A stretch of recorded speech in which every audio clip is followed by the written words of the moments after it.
কি বলবো ভাই, দুঃখের কথা। আমি যাওয়ার সময় একটা কার্টুন ফুল তেল সাবান শ্যাম্পু নিয়ে গেলাম, তারপরে আমার নিজের জন্য হয় না, নিজের একটা পাই না। কিন্তু প্রবাসে এসে কি হারালাম জানেন? দেশের মায়া মমতা, নিজের জুয়ানি আর স্ত্রী সন্তানের ভালোবাসা। আমার এক সন্তান আমাকে বাবা বলে ডাকে না, জানেন? আমি একজন প্রবাসে কেন আসলাম? জীবনের ছোটবেলা থেকে অনেক কষ্টে দুঃখে জীবনযাপন করেছি। বাবা ছিলেন একজন সাধারণ ও ব্যবসায়িক, একজন কৃষক। ছোটবেলা থেকে অনেক দুঃখ কষ্টে জীবনযাপন করে যখন বড় হলাম, তখন এসএসসি পাস করলাম। এসএসসি পাস করার পরে আর হাতে টাকা, বাবার সামর্থ্য ছিল না যে টাকা দিয়ে কলেজে ভর্তি করবে। তো নিজেও দেখলাম যে আর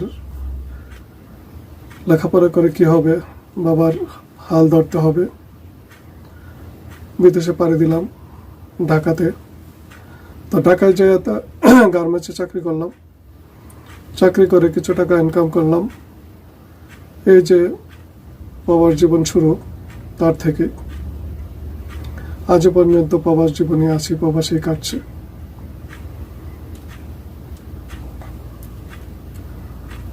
কিছু টাকা ইনকাম করে আর কিছু টাকা বাবার মাধ্যমে, বাবার জমাকৃত টাকা নিয়ে বিদেশে পাড়ি দিলাম। আজও পর্যন্ত সে বিদেশ বাবার জীবন আজও কাটছে। জীবনের অর্ধেকের চেয়ে বেশি সময় প্রবাসে কেটে দিলাম। আজও পর্যন্ত আমার প্রবাস জীবন শেষ হলো না। হায় রে প্রবাস জীবন। সেরা প্রথম দিক দিয়ে লোড আনলোডের কাজ করলাম। গাড়ি থেকে মাল উঠালাম, নামালাম, তারপরে লোড আনলোডের কাম করলাম সেই মোস্তাদায় থেকে। তারপরেও জীবনের হার মানি নাই কোনোদিন। প্রচণ্ড গরমের ভিতরে অজস্র পরিশ্রম করলাম। পরিশ্রম করে এক সময় চিন্তা করলাম যে হয়তো এক সময় জীবনের বিদেশে শেষ করতে পারবো। কিন্তু আজও যখন মনে হয় যে আমার মনে হয় আজও বিদেশ শেষ হলো না। পরিবারের প্রথম দিক থেকে বাবা ছিল, মা ছিল, বড় ভাই ছিল, ছোট বোন, ছোট ভাই ছিল। ছোট বোনদের লেখাপড়া, বাবার অসুস্থতা, মায়ের অসুস্থতা, এগুলো যেন আমার উপর বোঝা হয়ে দাঁড়ালো। তো মায়ের অসুস্থতা, বাবার অসুস্থতা, ছোট ভাইদের লেখাপড়া, এই করতে করতে যেন আরো 10 বছর কেটে গেল। চিন্তা করছিলাম এক সময় আমি হয়তো আর বিদেশ করব না, আর 2-4 বছরের ভিতরেই আমি দেশে চলে যাব। দুঃখজনক বিষয়, আমার আর যাওয়া হলো না আজও পর্যন্ত। হঠাৎ একদিন বাবা মৃত্যু হলো। আমার উপর যেন বোঝাটা আরো ভেঙে পড়লো, আমার উপর যেন আরো বোঝাটা বেড়ে গেল। এখন ছোট ভাই, মা, বোনের বিয়ে দিতে হবে, ভাইয়ের লেখাপড়া করাতে হবে। এই জন্য আর এক বোঝা এসে আমার উপর দাঁড়ালো। কি করব? পরিশেষে চিন্তা করলাম, ঠিক আছে, চলতে থাকি, আরো কিছুদিন যাক, হয়তো আরো কিছুদিন পর আমার বিদেশ আর নাও করতে হবে। এই করতে করতে আরো বড় কাটিয়ে দিলাম 10 বছর। এখন ভাইকে বিদেশ আনলাম, তারপর বোনকে বিয়ে দিলাম, এবার নিজে বিয়ে করব, নিজে বিয়ার বালা। এখন নিজে বিয়ে করতে গিয়ে আমার কাছে আর কোনো কিছুই নাই, আমি একবারে শূন্য। কি করব এখন? তো চিন্তা করলাম যে আরো 5টা বছর কাটাই, এবার নিজের বিয়ে করতে হবে। নিজের বিয়ের টাকা পয়সা জোগাড় করলাম, নিজের বিয়ের জন্য সবকিছু করলাম, নিজে বিয়ে করলাম। বিয়ে করার পর এখন বিয়ের পর আবার ঘর দুয়ার লাগবে, বাড়ি লাগবে, গাড়ি লাগবে। আর যে আমার শেষ হয় না এই প্রবাস জীবন। বাড়ি গাড়ি করার জন্য এই বাড়ি করার জন্য আবারও চিন্তা করলাম যে আরও কিছু দিন থাকি। এই করতে করতে কেটে গেল 20 বছর প্রবাস জীবনের। হলো না। এখন ছুটিতে যাব, ছুটিতে যাই আসি, চলতেছে এইভাবে প্রবাস জীবন। হঠাৎ কাজ নেই, কফিল পরিবর্তন করো, এত টাকা লাগবে, আবারও জমা, আবারও টাকা দাও, আবারও যেন একটা বোঝা। কফিল পরিবর্তন করলাম, আবার সেই কাজ কাজ কাজ, আর প্রবাস জীবন। এমনিভাবে আরও কেটে গেল 5 বছর। এখনো আমার বিদেশ শেষ হয় নাই, এখনো আমি প্রবাসী। হায় রে প্রবাস জীবন। এখন আমার কি হয়েছে জানেন? বিয়ের পর এখন স্ত্রীর হাতে টাকা দিয়া, স্ত্রীকে খুশি করার জন্য, স্ত্রীকে চাহিদা পূরণ করার জন্য আমাকে আরও যেন কঠোর পরিশ্রম করতে হচ্ছে। আমি যেন আরও কিছু টাকা জোগাড় করতে হবে। আরও কিছুদিন বিদেশ করলাম, আরও টাকা দিলাম। এখন যাই কামাই বাড়িতে দিয়ে আলহামদুলিল্লাহ বাড়ি করলাম, ঘর করলাম। এখন স্ত্রীকে খুশি করার জন্য ঘরে কিছু জিনিসপত্র করলাম। এবার মনে হয় আমি চলে যাব বিদেশ ছেড়ে, আর থাকবো না বিদেশে। এবার আসলো সন্তান, আলহামদুলিল্লাহ সন্তান আসলো। সন্তান আসার পর এখন আমার সন্তান হয়েছে, এখন আমার ছেলে হয়েছে, মেয়ে হয়েছে। এখন যে ওদের আবার দেখাশোনা করতে হবে আমাকে। এখন আমি ওদের দেখাশোনা করার জন্য আবারও, ওদের খরচা জোগানোর জন্য আবারও যেন আমার বিদেশ ছাড়া কোনো উপায় নাই। আমি নিরুপায়, আমি আবারও বিদেশ করতে হবে। বিদেশ আমার থাকতেই হবে, করতেছি বিদেশ। এখন ছেলে মেয়ে বড় হয়েছে, লেখাপড়া করছে। এখনো যে আমার বিদেশ শেষ হয় না, এখন আমার আরও চাহিদা বেড়ে গেছে। ছেলে মেয়ে বিদেশ লেখাপড়া করছে, তাদের একজনের 50 থেকে 60 হাজার টাকা প্রতি মাসে লাগে। হায় রে জীবন, 50-60 হাজার টাকা, 1 লক্ষ টাকা প্রতি মাসে আমাকে সংসারের খরচ দিতে হয়। তাহলে তো আমার এখন কি করব? আমি দেশে যাই তো আমার কিছু করার নাই, করতে পারবো না। ঠিক আছে, আমি আরও বিদেশ করি, আরও করতেছি। এখন ছেলে মেয়ে লেখাপড়া করতেছে, আর লেখাপড়া করার এক পর্যায়ে এখনো শেষ হয় নাই। মেয়ে যে আমার বিয়ে দেওয়া হয় নাই, আমার যে বিদেশ শেষ হয় নাই। এই বিদেশ করতে করতে আজ কেটে গেল 30 বছর। বিদেশ জীবনের 30 বছর আমার শেষ, এখনো আমার বিদেশ শেষ হয় নাই, এখনো আমার চাহিদা শেষ হয় নাই। চিন্তা করছিলাম এক সময় যে আমি হয়তো আর বিদেশ করবো না, 5 বছরের ভিতরেই চলে যাব। কিন্তু এখন আমি যা দেখছি, আমার এই 30 বছরে আমি যা আজও পর্যন্ত 30,000 রিয়ালের মালিক হইতে পারি নাই। আরে প্রবাস জীবন আমার, বলতে পারেন 30,000 টাকার মালিক আপনি না, তার কারণ কি? দেখেন, বিয়ের আগে দিতাম মা বাবার হাতে, আর বিয়ের পরে দিচ্ছে এখন স্ত্রীর হাতে। টাকা পয়সা যা কামাই করছে, যা রুজি করছে, স্ত্রীর কাছে দিচ্ছি, স্ত্রী সেটাকে খরচ করছেন। তারপরে ছেলে মেয়েদেরকে লেখাপড়া দিচ্ছেন, তারপরে ছেলে মেয়েদেরকে লেখাপড়া করাচ্ছেন। এই করতে করতে যেন আমি যার রুচি করছি তার চেয়ে বেশি যেন খরচ হয়ে যাচ্ছে। তো আমার কাছে থাকবে কি করে? এখন আমার কাজ নেই, কর্ম নেই। আমি চাই যে দেশে চলে যাব, দেশে যাই কিছুটা সময় রেস্ট নেব। আমার মন চাইতেছে যে আমি দেশে যাই, আমি একটু রেস্ট নেই, আমি একটু বিশ্রাম নেব, ছুটিতে যাব। বাড়িতে ফোন করে বললাম আমার তো কাজ নেই, আমি দেশে আসতে চাই, তুমি কি বলো? হাই হাই, তুমি এটা কি বললে এখন এই মুহূর্তে? মেয়ের লেখাপড়ার খরচ, ছেলের লেখাপড়ার খরচ, তারপরে ওই ছোট বাচ্চা অসুস্থ। তুমি এ কি বললে এখন? এখন কি করে তুমি দেশে আসবে? না না, এখন এই ভুল জীবনে করো না, এটা করো না। তুমি এখন আইসো না দেশে, আর কিছুদিন পরে আসো। কি করব? ঠিক আছে, আমার তো আর কিছু করার নাই, আমার হাতে তো টাকাও নাই যে আমি চাইলেই যেতে পারবো, কিছুদিন পরেই যাই। এই করতে করতে এখনো আমি প্রবাসে আছি। হায় রে প্রবাস জীবন, দুঃখের মধ্যে আসে কান্না। জানেন, গতবার ছুটিতে গেছিলাম যে 4 বছর হলো, আজও পর্যন্ত ছুটিতে যাইতে পারতেছি না। ছুটিতে যাব বললেই বলে এই সমস্যা সেই সমস্যা, এটা বাকি ওটা বাকি। 4 বছর আগে যখন ছুটিতে গেছিলাম তখন কি হয়েছিল জানেন? তখন আমার স্ত্রী আমাকে আমার আমার পাঠানো কম্বল, আমার নিয়ে যাওয়া কম্বলগুলো আমাকে দেয় নাই। আমার টাকায় গড়ে ওঠা বাড়িতে ঘরটা সুন্দর হাটটা আমাকে ব্যবহার করতে দেয় নাই। কেন দেয় নাই জানেন? আমার ছেলে মেয়ে যে এখন বড় হয়ে গেছে, তাদের এক একজনের এক এক রুম লাগবে, তাদের এক একজনের এক একটা নতুন জিনিস লাগবে। ওরাই যেন সব কিছু দখল করে বসে আছে। আমার জন্য কি আছে জানেন? পুরাতন সেই ঘরটা, পুরাতন ঘরে পুরাতন সে হাটটা। তুমি ওখানে থাকো, সার্জার পেন তোমার জন্য নয়, আমার ছেলে মেয়ের জন্য সার্জার পেন।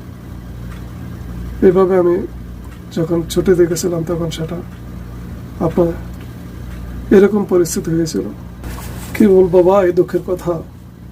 আমি যাওয়ার সময় একটা কার্টন ফুল তেল সাবান শ্যাম্পু নিয়ে গেলাম, তারপরে আমার নিজের জন্য হয় না, নিজেরটা পাই না।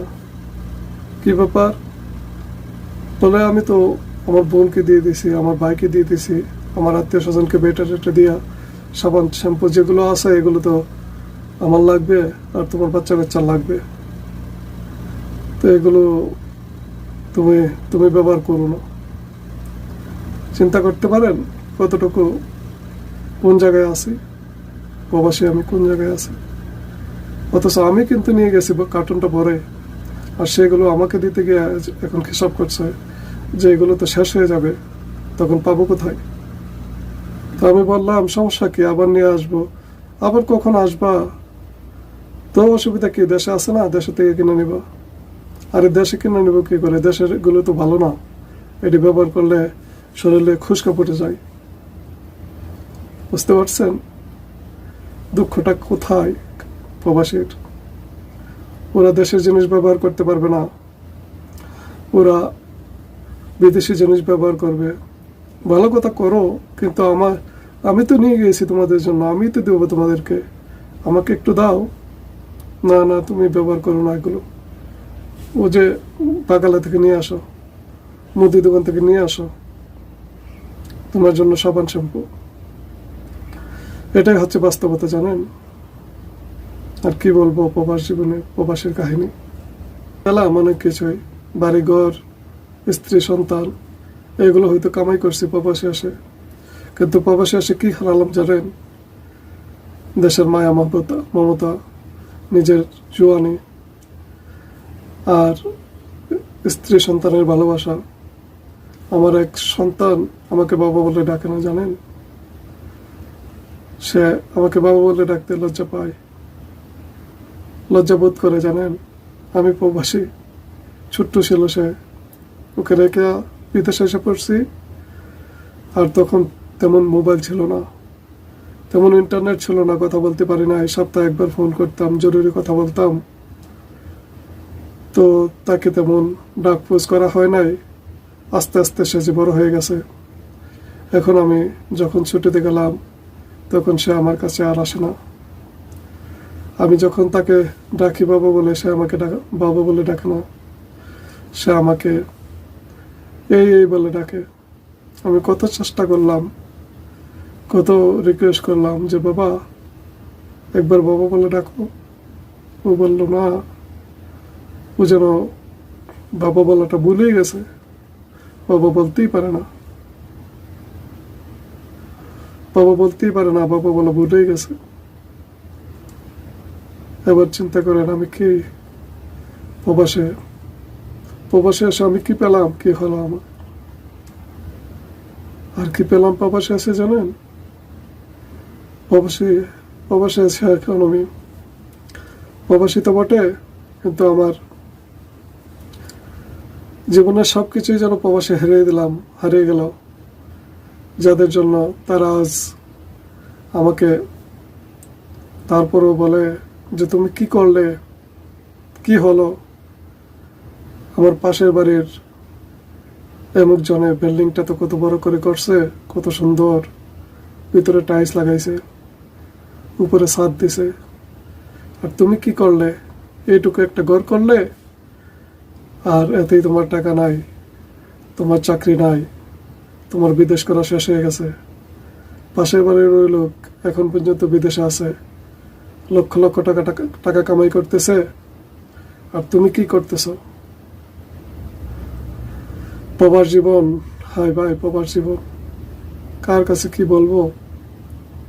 এগুলো আমি বলতেছি, কেন বলতেছি জানেন? মনটা পরিষ্কার করার জন্য, মনটা ফ্রেশ করার জন্য। এগুলো হয়তো আপনাদের কাছে বলে লাভও নাই, তারপরে আমার মনের ভিতরের যে একটা আহঙ্কা ছিল, একটা হাহাকার আছে, এগুলো হয়তো কিছুটা বাহির হয়ে যাবে, কিছুটা পরিষ্কার হয়ে যাবে, তাই আমি এগুলো আপনাদের কাছে শেয়ার করছি।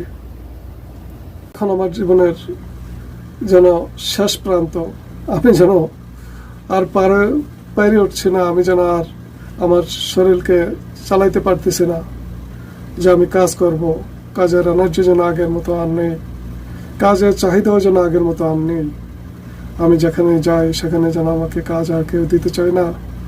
আমি যে এখন বুড়ো হয়ে গেছি, তারপরেও আমি যে কাজ করতেই হবে, আমাকে যে আর কোনো উপায় নেই। কি করবো? দেশে যেয়ে তো আমার কিছু করার নাই, দেশেও তো আমার অটালা সম্পত্তি নাই, আর যেটুকু আছে সেটা আমার স্ত্রীর হাতে। আমি দেশে গেলে পরে স্ত্রীর কাছ থেকে চেয়ে নিতে হয়, দাও আমাকে টাকা দাও, আমি চা খাবো।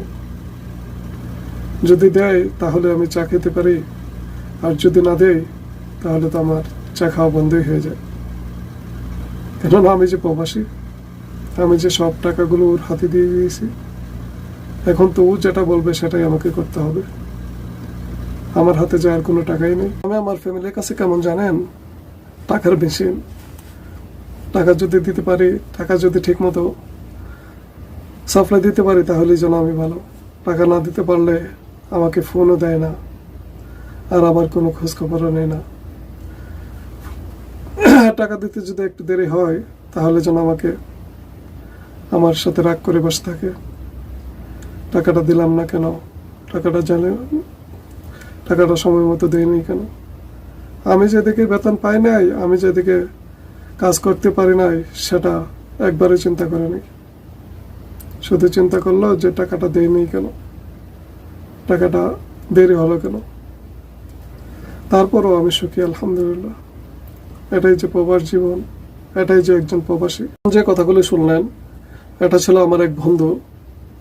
সে আমাকে বলছিল এই কথাগুলো, যে বন্ধু, তোমার তো একটা চ্যানেল আছে, আর তুমি বলতেছিলে যে প্রবাসীদের দুঃখ সুখ তোমার চ্যানেলে প্রকাশ করবা। দুঃখ সুখ কি প্রকাশ করবা?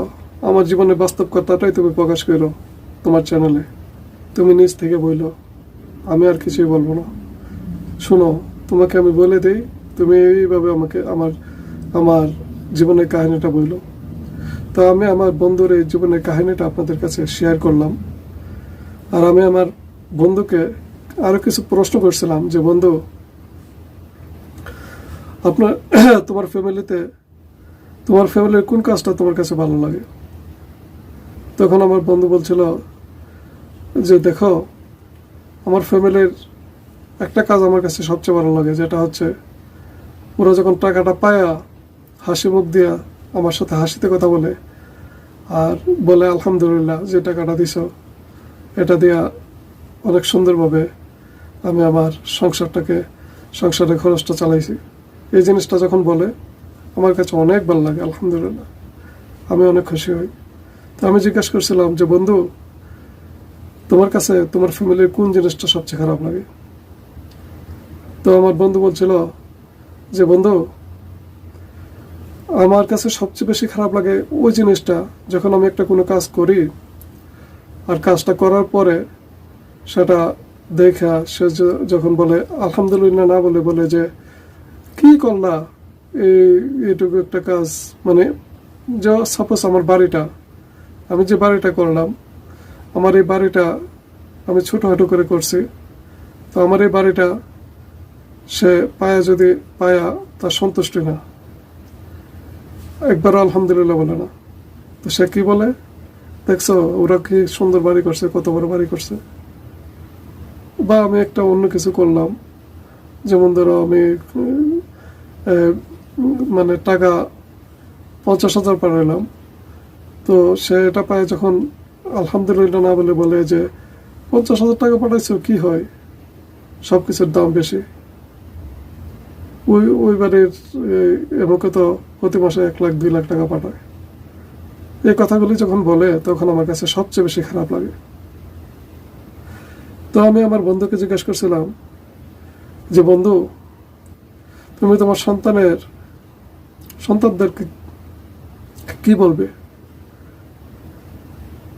সন্তানদেরকে কি বলবো। সে প্রশ্নের উত্তরে বলছিল, বন্ধু আমি আমার সন্তানদেরকে কি বলবো, বাবারে তোমরা একদিন বাবা হবে, তোমরা একদিন আমার মতো হবে, তবে আমি যে তোমাদের বাবা, আমি যে পরিশ্রম করতেছি, কষ্ট করতেছি, এটা তোমরা অনুভব করো আর না করো, একদিন যখন তোমরা বাবা হবে, তোমরা কিন্তু ঠিকই তোমাদের ছেলেদের দেওয়া কষ্ট বা সুখ অনুভব করতে পারবে।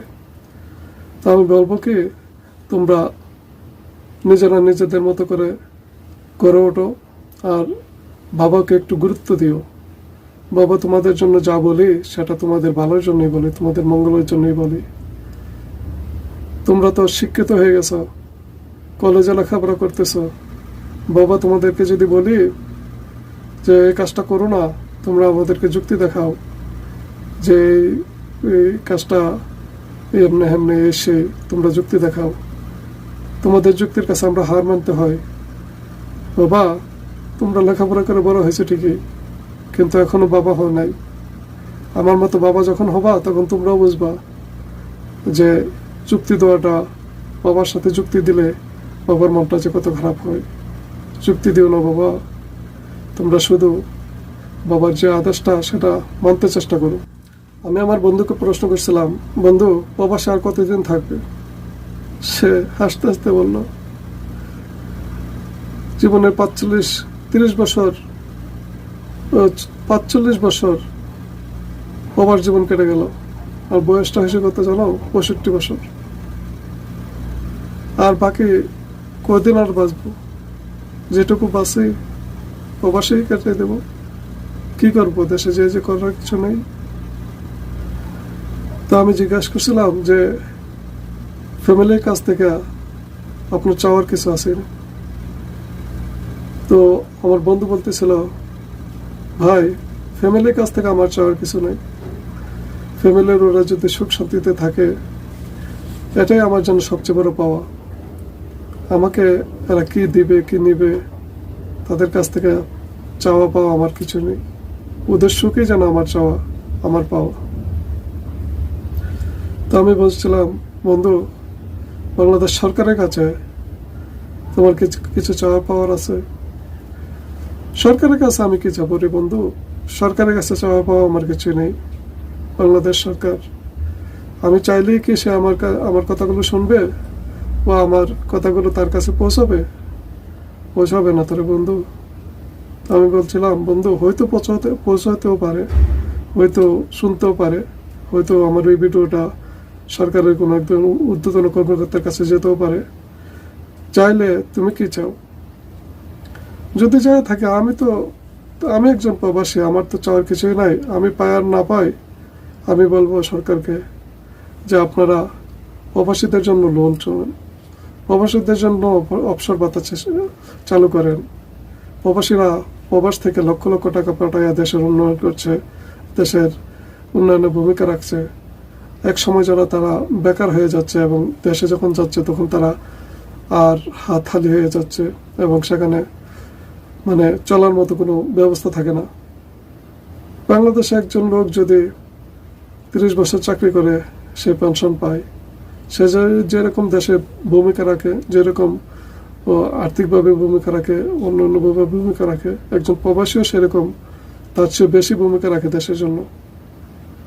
তো আমি সরকারের কাছে, সরকার বা আমাদের দেশের যারা পরিচালনা করে তাদের কাছে বলবো, আপনারাও প্রবাসীদের জন্য লোন চালু করেন। আমি না হয়তো নাই পেলাম, আমার জন্য নাই লাগবে, কিন্তু অন্যান্য প্রবাসীরা যদি লোন পায়, প্রবাসী বয়স্কর ভাতা পায়, তাহলে ওরা যেন একটা জীবনের শেষ মুহূর্তে এসে সুন্দর জীবনযাপন করতে পারে। আমি আমার বন্ধুকে জিজ্ঞেস করছিলাম, বন্ধু তোমার জীবনের শেষ ইচ্ছা কি? তো বন্ধু হাসতে হাসতে বলল, বন্ধু আমার জীবনের শেষ ইচ্ছা বলতে কিছুই নাই। শেষ ইচ্ছা একটাই, আল্লাহ যেন আমাকে কলমার শাহেদ মৃত্যুবরণ করে আর হঠাৎ যেন আমার মৃত্যুটা হয়। কেননা আমি যদি অসহায় হয়ে যাই, আমি যদি ল্যাংড়া অচল হয়ে যায়, আমি যদি গড়ে পড়ে থাকি, তাহলে যে আমার দেখবে বলে দুনিয়াতে কেউ নেই। আমাকে দেখবে বা আমাকে সহযোগিতা করবে এরকম কেউ আছে বলে আমার যে মনে হয় না। তো আল্লাহ যেন আমাকে সুস্থ এবং সচল থাকা অবস্থায় আমাকে যেন দুনিয়া থেকে নিয়ে যায়, এটাই আমার সবচেয়ে শেষ চাওয়া, আর কলমার শাহিদ আমি যদি মরতে পারি, এটাই হবে আমার জীবনের সবচেয়ে উত্তম পাওয়া। শেষ চাহিদা আমার এটাই, আল্লাহ যেন আমাকে কলমার শহীদ মৃত্যুবরণ করা, আল্লাহ তাআলা যেন আমাকে জান্নাতের মেহমান বানায়, এটাই আমার শেষ পাওয়া, শেষ চাওয়া। পর্যন্ত যারা আমার এই ভিডিওটা দেখছেন, আপনাদেরকে অনেক ধন্যবাদ জানাচ্ছি। আর এই ভিডিওটা আমি আমার এক বন্ধুর জীবন কাহিনী ধরে তুলেছে। জীবন কাহিনী, বন্ধুর জীবনের যে কাহিনীটা, এটা তুলে ধরছি। সে আমাকে এইভাবে বলতেছিল। তবে এখানে হয়তো আমার জীবনের সাথে বা আপনাদের জীবনের সাথে, কারো জীবনের সাথে হয়তো অনেক কিছু মিল হয়ে যেতে পারে, আবার অনেক কিছু মিল নাও হইতে পারে। তো যেগুলো মিল হয়ে যায় সেটা অটোমেটিকলি হয়ে যাবে। আমার জীবনের সাথেও কিছু কিছু জিনিসের মিল আছে, আপনাদের জীবনের সাথেও কিছু কিছু জিনিসের মিল থাকতেই পারে। তবে আমি আপনাদের কাছে ক্ষমা চেয়ে নিচ্ছি। আমার এই বলার মধ্যে হয়তো আমার বন্ধু যে আমাকে এই ভিডিওটা বানাইতে বললো বা যে আমাকে এই কাহিনীটা বললো, তার বলার মধ্যে বা আমার বলার মধ্যে হয়তো কিছুটা পার্থক্য হয়ে যেতে পারে। তো আমি আপনাদের কাছে ক্ষমা চেয়ে নিচ্ছি। আর আপনারা যদি মনে করেন যে আপনাদের এই প্রবাস জীবনের কাহিনীটা আপনি আপনার ভিতরের যে চিন্তা ভাবনাটা বা ভিতরের যে দুঃখটা প্রকাশ করবেন বা সুখটা প্রকাশ করবেন, সুখও থাকতে পারে, প্রবাস জীবনের দুঃখ থাকতে পারে, বা যেটাই আপনি যদি মনে করেন যে প্রকাশ করবেন, ভিতর থেকে বাহির করবেন, তাহলে আপনি আমার সাথে যোগাযোগ করতে পারেন। প্রয়োজনে আমি আপনার চেহারাকে হাইড করে রাখবো। ঠিক এইভাবে আমি একটু হাইড করে দিচ্ছি আমার চেহারাটাকে, আমি আপনাদের চেহারা হাইড করে রাখবো। প্রয়োজন আপনাদের চেহারা আড়াল রাখবো, রেখে আমি আপনাদের ভিডিও নেব এবং সেটা মানুষের মধ্যে প্রকাশ করব, মানুষের মধ্যে দেব। মানুষ দেখে যেন বুঝতে পারে যে আপনি সুখে আছেন বা দুঃখে আছেন, বা অন্যরা যারা বিভিন্নভাবে প্রতারিত হচ্ছে বা অন্যরা যারা বিভিন্নভাবে মানে কষ্টে আছে, তাদের একজন থেকে আরেকজন শুনে জেনে যেন কিছুটা হলে পরিবর্তন মানুষের মধ্যে আসে। এই জিনিসটার জন্য আমি এই ভিডিওটা বানাইলাম। তো আপনারা যারা দেখছেন আপনাদেরকে ধন্যবাদ জানাচ্ছি। আর যদি আমার এই ভিডিওটা ভালো লাগে থাকে বা আপনার জীবনের সাথে কিছুটা মিল হয়ে থাকে, তাহলে এই ভিডিওটা আপনি শেয়ার করবেন, শেয়ার করে অন্যদের মাঝে ছড়িয়ে দেবেন, সবাই দেখবে। হয়তো কারো জীবনের সাথে এটা মিলে যেতে পারে। তো মিলে গেলে বা কারো জীবনের সাথে হয়তো অ্যাড হয়ে গেলে, হয়তো তার ফ্যামিলি দেখলো, দেখে হয়তো একবারের জন্য হলো অন্তত চিন্তা করবে যে আমি যে লোকটার সাথে এরকম করছি, আসলে ওটা করাটা ঠিক না, এটা হতে পারে না, আমি কেন এরকম করছি, আমি আর এরকম করব না। হয়তো বা তার ভিতরে একটা পরিবর্তন আসতেও পারে। তো এটাই ছিল আমার মূল লক্ষ্য। ধন্যবাদ সবাইকে, ভালো থাকবেন। আল্লাহ আপনাদেরকে সুস্থ রাখুক, সুন্দর রাখুক। আর আমার কথা যদি বলি, আমি আলহামদুলিল্লাহ আপনাদের দোয়ায় অনেক সুখী আছি, অনেক ভালো আছি আলহামদুলিল্লাহ। আমার 2টা সন্তান আছে। আর সবচেয়ে বড় পাওয়া। আমার একটা স্ত্রী আছে, সবচেয়ে আপনজন দেশে, মানে পৃথিবীর ভেতরে সবচেয়ে আপনজন আমার স্ত্রী, তারপর আমার সন্তান, আর বাকি যারা আছেন তারা তো আসেনি। তো সব কিছু নিয়ে আমি আলহামদুলিল্লাহ অনেক ভালো আছি, অনেক সুখী আছি। আর প্রবাসী জীবনযাপন করতেছি আলহামদুলিল্লাহ। প্রতি 1 বছর 2 বছর পর পর দেশে যাচ্ছি, অনেক সুন্দরভাবে জীবনযাপন করছি। আমি আশা করি আমার মতো সবাই প্রতি বছরে একবার দেশে যান, দেশে যেয়ে ফ্যামিলিদের সাথে সময় কাটান, ফ্যামিলিদেরকে সময় দিন। আর আপনারা সব সময় হাসি খুশি থাকেন, এটাই আমার শেষ কথা। আর আমি যেটা বলতে চেয়েছিলাম যে আপনারা যারা ভিডিওটা দেখছেন, এই ভিডিও দেখে আপনারা একটু দেখে একটু না দেখে উল্টাপাল্টা কমেন্ট করবেন না। আপনারা পুরোটা ভিডিও দেখবেন, দেখা তারপরে সুস্থ মস্তিষ্কে আপনারা কমেন্ট করেন, গালি দেন, আমাকে দেন, সমস্যা নাই। বা আমার ভালো মন্দ খারাপ যেটাই বলেন বলেন, তবে আপনারা একটু দেখা আর একটু না দেখা ভিন্ন ধরনের কমেন্ট করবেন না, আশা করি। এই ছিল আজকের ভিডিও। ধন্যবাদ সবাইকে, ভালো থাকবেন। আমি আগামীতে হয়তো কিছুদিনের মধ্যেই দেশে যাব, আপনারা আমার জন্য দোয়া করবেন ইনশাআল্লাহ। টপিকটা ছিল বা যে বিষয়টা ছিল সেটা হচ্ছে একজন প্রবাসীর গল্প, আর সেটা আমার বন্ধুর গল্প। আমি আমার বন্ধুর গল্পটা আপনাদের কাছে শেয়ার করলাম, আর আমার জীবনের কিছু গল্প আপনাদের সাথে শেয়ার করলাম। আশা করি আপনারা দেখতে পারছেন এবং অনেক কিছু জানতে পারছেন। ধন্যবাদ সবাইকে, ভালো থাকবেন। আল্লাহ হাফিজ।